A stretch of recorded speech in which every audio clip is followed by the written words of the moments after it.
You could make an argument for the Vikings picking any possible position in the first round, and that's exactly what I'm going to do on Locked On Vikings.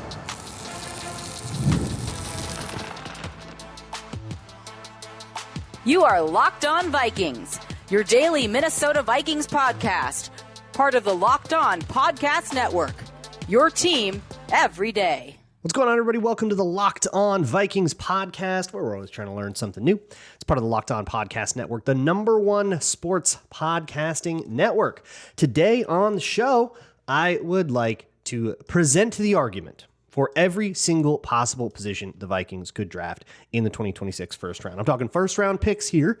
Of course, once you get to day 2, day 3, position kind of stops mattering no matter what you have on your team. Just, get guys that you think are going to be contributors in some way. But in the first round, this is maybe as open-ended as I have ever felt the Vikings are. And I think a big part of that is just the sort of sorry state of the future of their roster. This comes down to missing on a lot of draft picks and having a bunch of other stuff not work out, cutting a bunch of contracts this year.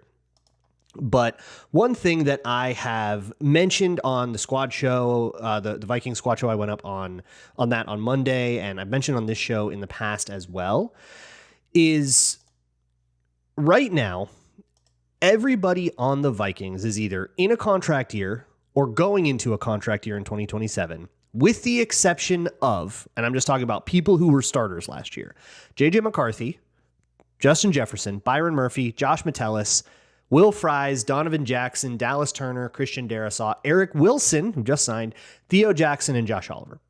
That's 11 people out of what I would say, and if I'm including guys like Theo Jackson and Josh Oliver that are, more kind of spot starters or only for certain personnel packages, and Eric Wilson is, I would say, in that category too, that's 12, 13 players that need to be replaced in the next 2 years. And you don't want to sign 1-year deals for all these guys, right? That will need to be replaced. And hey, somewhere in that list is Jordan Addison, who might get a new contract, or Brian O'Neill, who might get a new contract. That could be the solution for a couple of those. But everywhere else, it's 1- and 2-year deals. And by the way, is J.J. McCarthy going to be starting QB for the Vikings in 2027? That's a big question, right? Is Will Fries still going to be around? Some of those situations even aren't that stable anyways. So that is at the crux of the argument, that the Vikings could draft any position. There is nothing that isn't in need. Even edge rusher, yeah, they got Dallas Turner, and you feel good about Van Ginkel and Jonathan Grenard still on the roster and all that. Well, in a year, neither of those guys might be on the roster, right? In a calendar year from now, it might be Dallas Turner in a dream. So what I want to do is go position by position, starting with the ones I think are the best arguments for what position the Vikings should go with. And before I get into that, I should mention, I am very sympathetic to the best player available approach to the draft, kind of in principle, no matter what, right? Don't just force a position just because it's the guy you need. You should be in love with the player. And so I've kind of adjusted this a little bit, right? There are certain positions that just aren't here in the draft in the first round. There just aren't really that many first round interior linemen that you might want. So the Vikings maybe aren't going to go there, and where they kind of are landing in the draft board and all that is also going to factor into this. But I would say, and I don't think I'm going out on a huge limb here, the #1 priority for most people when they mock draft to the Vikings is safety. That is the one that people expect the Vikings to take the most. I know mock drafts are basically unanimous on Dylan Thieneman being a Viking. And if it's not him, it's Emmanuel McNeil-Warren or whoever, right? So or sometimes they'll have, weird precipitous falls for Caleb Downs, and then they put him on the Vikings. And it kind of feels like they forced it, but safety feels like the one. And it makes sense why, right? Harrison Smith on the cusp of retirement, even if he does come back, what do you get out of him is a huge question. I think what they got out of Harrison Smith last year was suspect, to be kind about it. And at times he was a genuine marked man. I don't think that Harrison Smith playing 95% of snaps next year is a great idea. So I really want there to be a first round safety that you can plug and play, somebody that can contribute for the Vikings immediately and help to kind of fill in some of those roles. But even with Harrison Smith in the equation, the guy they tagged as a starter last year in Theo Jackson got benched. Special teams, 0% of defensive snaps at the end of the year. He got benched for Jay Ward, and Jay Ward is somebody that I just do not trust to be anointed a starting position. Safety is a 3-man position here in this Flores defense, and it has been since Flores took over. I don't know if that would continue if they didn't have 3 safeties and instead they felt better about 3 corners, but like either way, you need some kind of DB. The next position on my list is defensive tackle. This is another one where the Vikings simply do not have a designated starter right now. They have a couple of players, people that they've, had been excited about as depth, but they are like missing guys, right? Somebody needs to play that role. And right now it is promote a backup, which is never a good plan A. You got Jalen Redmond. You can slot him in. We're happy with him. This is not a take about Jalen Redmond at all. But outside of Jalen Redmond, who's only one, and very often in these defenses, you want 3 of these guys on the line of scrimmage. The next best guy on the roster, Levi Drake Rodriguez. That's kind of it. No Hargrave, no Allen. It was Levi Drake Rodriguez, Jalen Redmond. Those were the typical 4. Those were the main 4 guys. You had Tyrion Ingram Dawkins also, but he sort of played a different sort of tweener rotational situational thing. I don't really know what to expect from him, but it's certainly not a starting role. I'm not putting him in the starting lineup at all until he shows up to camp and shows that he's taken a huge step forward. I'll wait for that to happen, right? So you need at least one more, if not 2 more defensive tackles that are starters to join the team if you don't want starter Levi Drake Rodriguez to happen without any competition, which is right now the way it looks. If you don't get a D tackle in the top 100 picks, it's Levi Drake Rodriguez starting without competition. And even then, it's still maybe Levi Drake, a rookie, and Jalen Redmond as your main 3. And the only competition against that is Tyrion Ingram Dawkins, who plays a totally different kind of position and maybe is going to be like more of an edge rusher type or move outside. I don't think he should, but they have done that with him too. So that to me is an emergency position. The only reason I have safety above it is because D tackle is something where you can bring in like a veteran on the eve of camp and kind of Stephon Gilmore it. And there's always some smattering of DJ Reader types that are out there.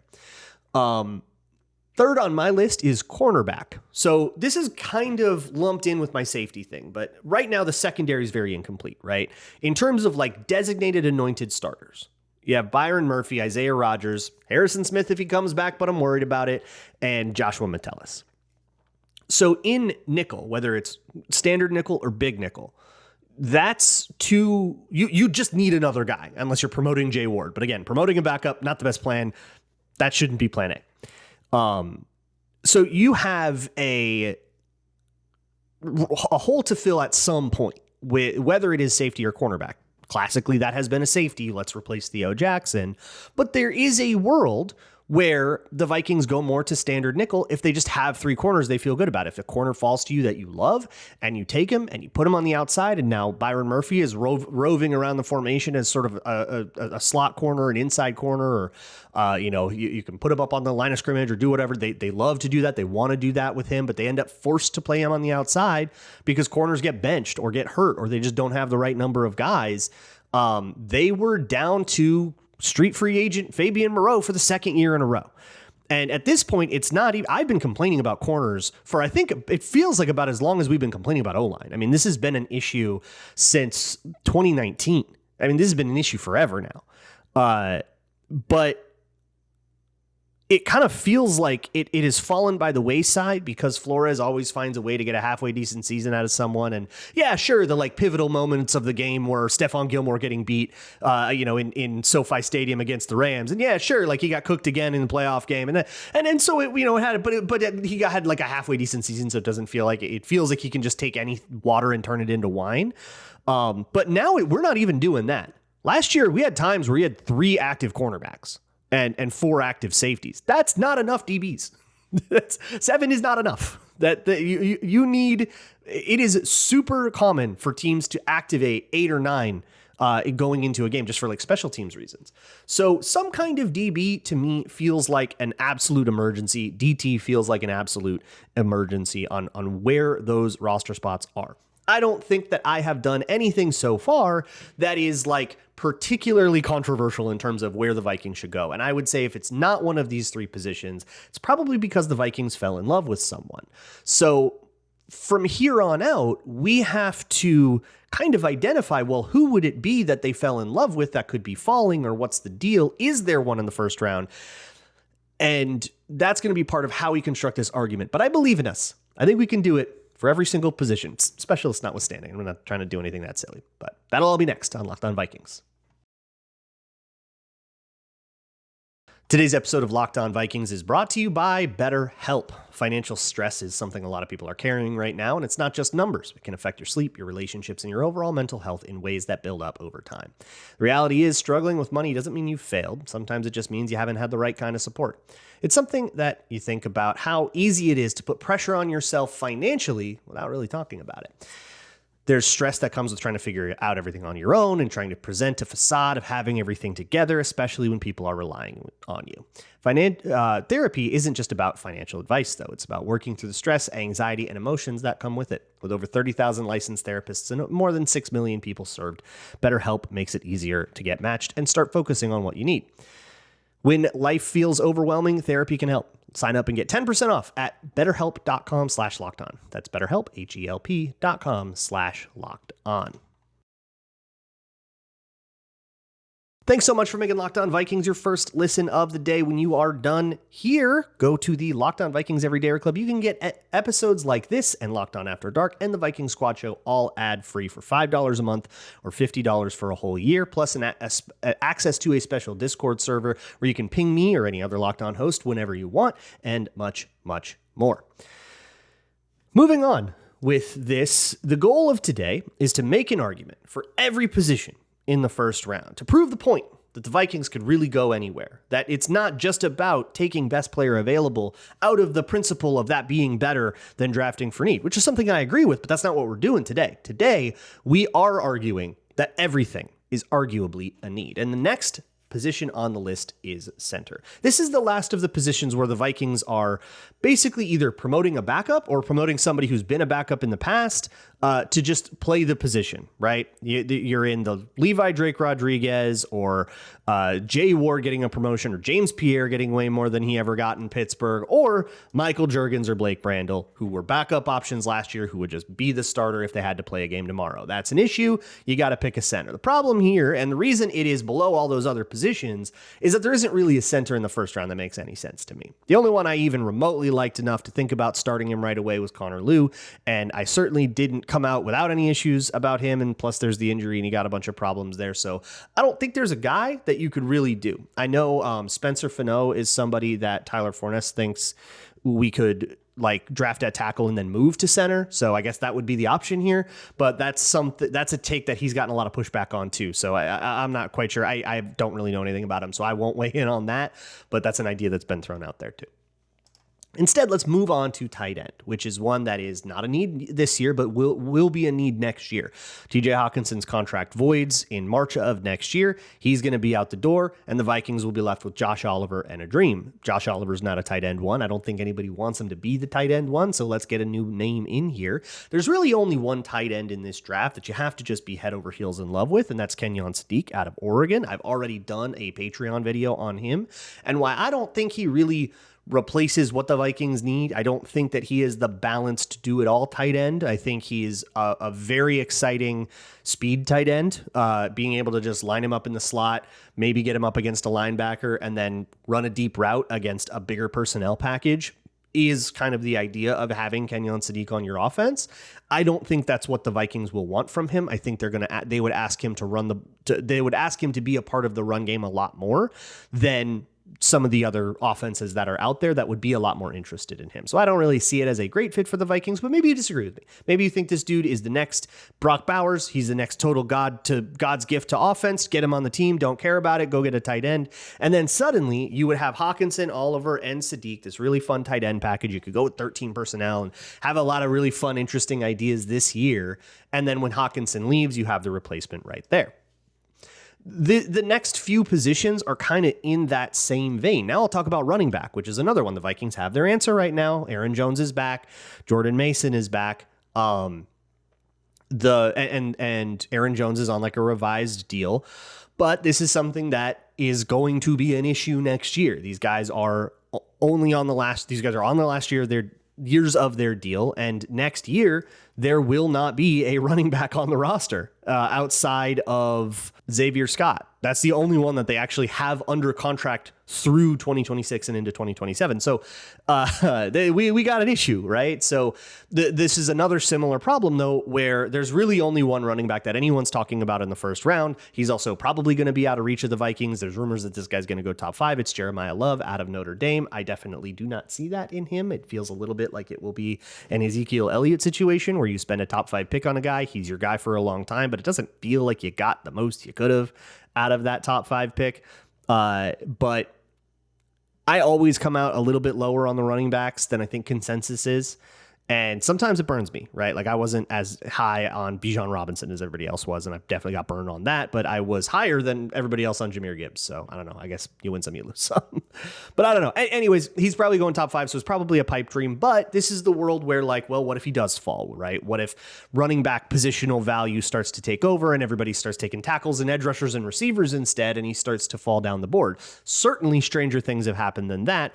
And because this draft is populated with a lot of the best players at non-premium or positions that are seen as non-premium, I still personally think it is absolutely insane that safety is a position that is seen as non-premium. Once you understand how everybody's coverage works, safeties have a pivotal role every single play at preventing the most explosive and game-changing possible things that happen. How good your safety is has a direct relationship to that nobody would deny until they start looking at numbers where they can't measure it, and then suddenly safety doesn't matter. I don't get it. I never will. And hopefully safeties start making more. But running backs being kind of devalued positionally is something that's also been going on for a very, very, very long time.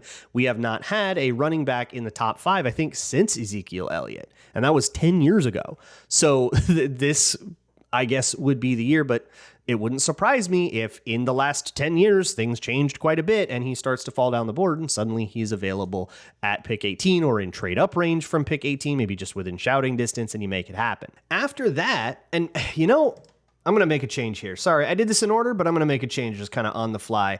I think I probably should have put center or linebacker above tight end and running back, because this is one again where, hey, they've got the answer in-house right now, but Ivan Pace is on his tender, so he's on so that's a 1-year deal. Blake Cashman's on the last year of his deal. Next year, Eric Wilson is the only linebacker under contract.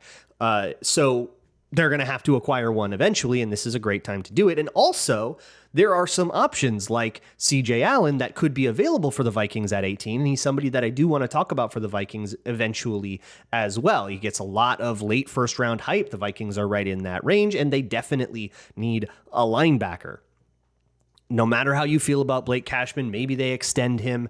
You still have a 30-plus-year-old Eric Wilson and then Blake Cashman who can't stay healthy. So you still probably want an injection of youth, somebody who can be a more stable anchor in the middle of that defense. I definitely should have put that above tight end and running back. That was definitely my bad. So let's just do that in retrospect and move on. What's funny is, like, I have probably listed the lowest, like, outside of corner, these are the positions, all of these are the positions that are seen as the lowest value. Whenever you see somebody draft a tight end in the top 10, like a Kyle Pitts, ton of the discourse is about tight ends aren't as that important. Linebackers aren't that important. Running backs aren't that important. Centers aren't that important. That's the one I'll fight you a lot on. I think we saw last year how much a center can matter. When Ryan Kelly was out and it was either Michael Juergens or Blake Brandel, who had never snapped before, how much that O-line really, really, really suffered, and how much of an impact that had on that O-line and on J.J. McCarthy and the offense as a whole, when there was a ton of pressure just because he had a bunch of backups in there. But really it was at center where so many of those problems happened. So just in terms of, like, identifying need, I have a lot of the less premium positions up here, and it's a double-edged sword. It kind of does encourage the Vikings to spend a first-round pick on a position that isn't typically seen to be as valuable. Look, if that guy's going to be good, you're not going to care. Oh, if you drafted Kyle Hamilton in the first round, nobody is mad at the Ravens because he was a safety. I think only we're mad at the Ravens because it should have been us. But sure, they've got that much more of an incentive to be like slightly inefficient with their resources or whatever. But on the other hand, it means that filling those needs could be that much cheaper. It could come at some of these needs can be filled at pick 49 or pick 82 or even pick 97. You get one of these centers, Logan Jones or something at pick 97. It's something I see in mock drafts sometimes, and that's somebody that could compete to start right away, just based on athleticism. If he can pull together some of the technique issues that I pointed out also in a Patreon video at patreon.com/LukeBraunNFL. So with all of that said, I think the most difficult positions here are going to be the premium ones. I still have edge, I still have tackle, I still have receiver, I still have quarterback to go through. So I have a lot of arguments left to craft, and they're going to be the trickiest ones. They'll be next on Locked On Vikings.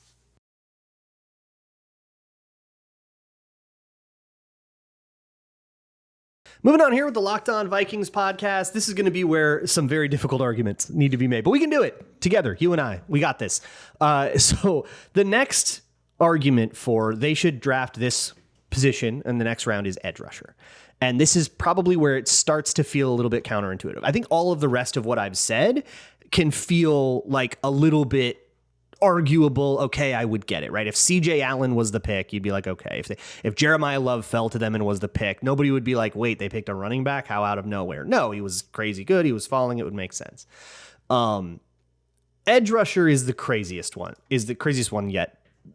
And that's because the Vikings are returning for 2026, at least as of this recording, all three of their edge rushers from last season. And it was a group that defensively, as a team, as a unit, led the league in pressures. A ton of that came from the interior and guys that are gone now, but whatever, don't think too hard about it.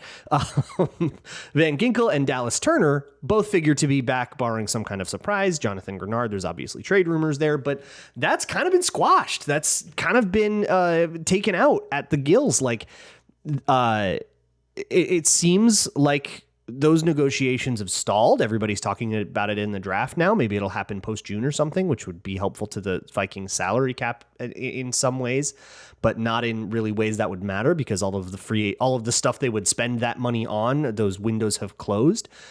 And so now you've got this really good incentive to just say, hey, we're going to stare you in the face. If you want to hold out. We're going to play this game of chicken and see if we can get you playing this year.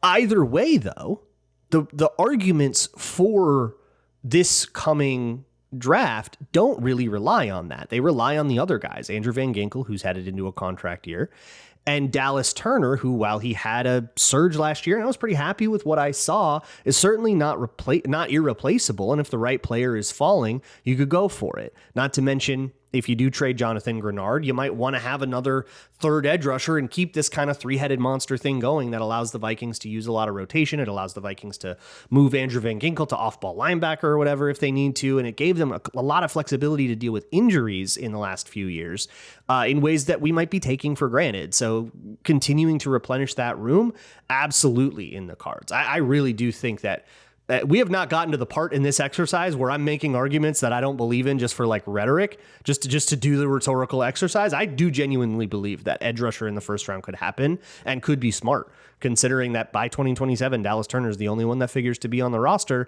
And, well, that's maybe not even something that you're happy with. Next up, I have tackle and guard, and I put them in the kind of the same group because this is the one where you have the most, right? You have Darisaw, Jackson, and Will Fries all in a row. Those are all locked in for the next 2 years. Those should not be viewed as draft needs. However, a lot of you aren't very happy with Will Fries, so upgrading at guard is something that I don't think is going to be a difficult argument to make toward anybody.